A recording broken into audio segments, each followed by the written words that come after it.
Hello, everyone. I'm Patti Ann Browne, and welcome to FoxNews.com Live. We're going to get right to our panel. It's Blakeman versus Blakeman again, as often happens on Mondays. Joining me here on the set, we have Scott Blakeman of LiberalComedian.com. And we should just learn from whatever happened here and move on. Well, not surprisingly, I disagree with Wall Street Journal editorial page. I think we're not overreacting at all. I think, and you know, I hope the picture you paint is the way it plays out, but it's far too early to know what radiation has already seeped out, what radiation could come out.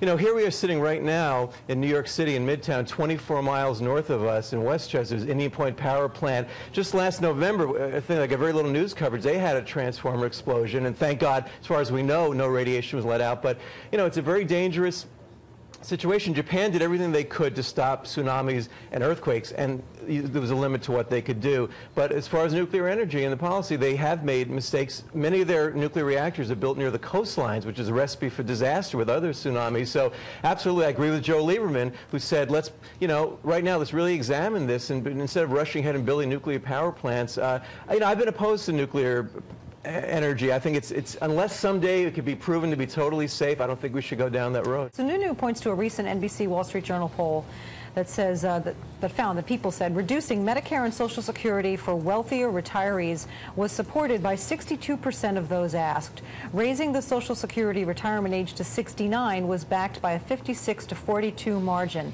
Taken together, Sununu says, these two adjustments, supported by the President's Deficit Reduction Commission, would cover roughly 60% of the long-term shortfall in Social Security. Well, first of all, there's a myth. Social Security does not contribute to the deficit. It's paid for by payroll taxes, and we should not touch that. The problem is, you know, all these budget cuts are focused totally on the backs of low-income Americans and middle-income Americans. You know, Brad was saying the Democrats aren't listening to the people. The people who don't make a lot of money don't like these cuts. And I know this isn't on the table, but it keeps coming back to this. You know, as a comedian, I look at the absurdity in the world, and I wish the American people and our Fox viewers could just think, just a few weeks ago, with the agreement of President Obama, they passed a $120 billion tax cut for the very rich and an estate tax for the billionaires. Right. And now we're scrambling over 60 billion cuts that really, really hurt the average American. I mean, nutrition programs, so many important things. I just wish Democrats, who've been kind of spineless on this too, would just stand up and say, no. What kind of country are we going to be? What's really important here? And one thing is, you cannot just cut your way through a recovery. We need to really, right now, focus on revenues. And these cuts of $61 billion would really be dangerous to our country.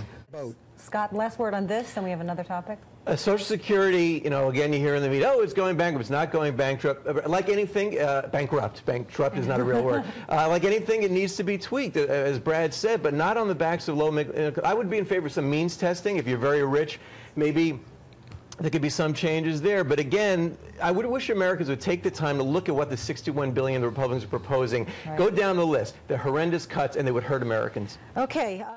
And on the potential odds of some of his Republican challengers, Sean Spicer, the communications director for the RNC, says, wow, that his political allies must realize they're in a tough spot if they're highlighting how he matches up against potential rivals and not simply focusing on Mr. Obama's record in office. Scott?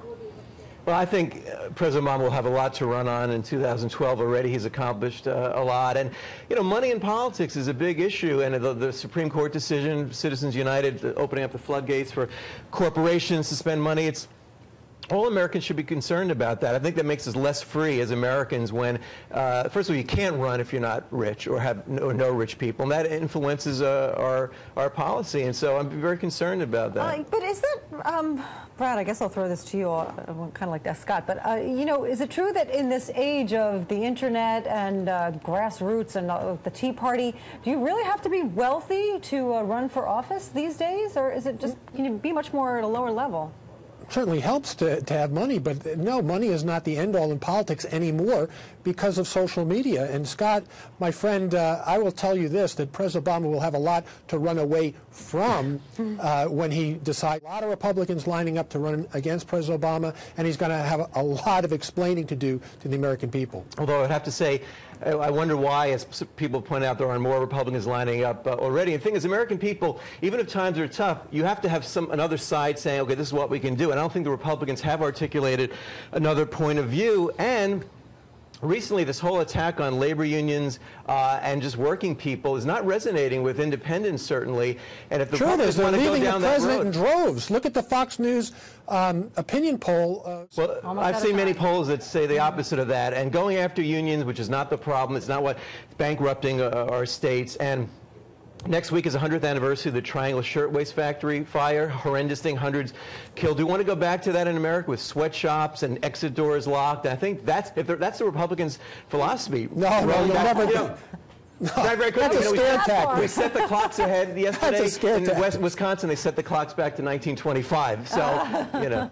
Reliable and relatively inexpensive power. But what if they're wrong about how big an earthquake could hit? Well, exactly right. And you know, Trey said they've taken all the precautions, but in Japan, I'm sure they thought they took all the precautions too, and look what happened. And again, look, I don't think we need to look forward by using less energy, which I know no one wants to hear, and solar and wind. You know, nobody's gotten hurt by wind, you know, I mean, unless you jump on the windmill. So I think this whole push for nuclear energy, and I love this expression, clean coal, which is the biggest oxymoron. Clean coal doesn't even exist. It's not even real. So, look, there's real risks. As I said earlier, we're 24 miles from a nuclear plant here. If God forbid there was something, they have an evacuation plan. Talk about oxymoron, evacuation plan in New York City. Where are you going to go? So I think it's very serious, and we should look at it. And one thing I would say, though, just that I had to get this out, you know, and we haven't done this on this show, but unfortunately in the media in general, we hear about what happened in Japan, immediately followed by how will it affect the stock market, how will it affect GE. Right. And for God's sakes, let's just look at the human tragedy. And you know, there was one thing I heard that I have to bring up, the most horrendous comment I've heard on the air, on CNBC, Lawrence Kudlow, who actually said, and this is out on the internet, well, the human toll is much greater than the economic toll, so we could be grateful for that. I mean, that is the sickest, most disgusting comment I've ever heard. And he said that, and to my knowledge, he hasn't apologized. And this wasn't a secret recording by James O'Keefe. This is a guy who just determined and consciously said that. And that's a mindset that's so horrible. You know. Wow, yeah, that is disturbing. On one economic note that would be positive, the owners of these plants over in Japan are prepared, it appears, to take a total loss. Since the cooling systems have failed, they're allowing seawater to be pumped into their reactors to cool them, to save the lives of the people in the area and to avoid any radiation problems. And by doing so, most experts say they know that they are destroying these nuclear power plants. They're not going to work again. Everyone's going to be safe, but they're going to have to take a huge financial hit, and they're just sucking it up, as we say. So, you know. Well, again, financial hits, as difficult as they are, the important thing is saving lives. And unfortunately, the seaweed thing may not even appear to be working that well right now, too. And it's really unfolding. And the thing, everybody has to look, if a 737 has an accident, they ground all 737s until they figure out what the part was that caused that. And so really, let's just take time and really look at these nuclear power plants, because they can be very, very dangerous, as we could see. Yeah. A lot of questions left to be answered in this. Switching gears now to Libya.